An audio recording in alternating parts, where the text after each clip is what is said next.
Kublai pigi parlok kiba jupet ya kan ka channel jongi ka CW official. Minta ka kenti hakan ka video ngan malam sepi ya ka list jong ki top 5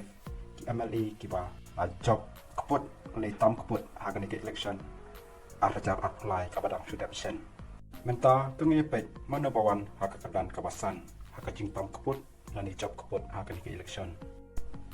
Uba Meralbon siem napo kanang po konstituensi nakaseng UDP ulatam kaput ya ikong rona kemdai naka ANC dah 100,000 spa 8,000 votes hakaba ulayo hadu kat 1,000 ndai spa sau pau kat ba ikong rona kemdai pat layo tang prahajar spa 1,000 votes hak kadan kabasau pat haka jing tambun yaki votes haka ni ke election barang sidap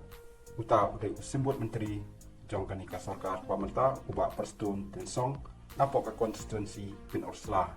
ubayang nakaseng NPP upala job da prahajar cispa sa bos hakaba ulayo hadu khatlai hajar news pa sa pesan bos katba uneru suting pat ubalawan hakadan kapaar naka kongres dan ka INC ulayo san hajar news pa san bos nangta ubawan hakadan balai hakajing tampun yaki bos hakani ke election barang sidap udai uba Arvin Stone bi marak napo kasel sela konstituensi ubayang nakaseng NPP ubalatam hadu prahajar news pa sa puai bos hakaba ulayo hadu kandu jar san spa kena pesan bos katba ukartong ubawan ba arpat u agasi armarak nakaseng AITC dan ka All India Trinamool Congress ulayo nyojar praspa san pusau bos nangta ubawan hakadan ba ar kajing tam kaput yaki bos hakan ki election arja apply barang sudah hapo kejela Meghalaya udai uba sanbor Julai ubayang naka parti BJP napo kasau Shillong konstituensi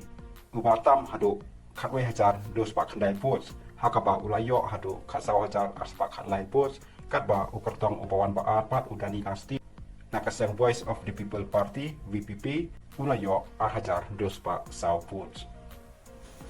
minta tungni pai sayo ukertong ubawan haklidu kani ubawan hakadan kabanikong hakacintam kaput yaki post hakan ke election arjar apply hapo kajela Meghalaya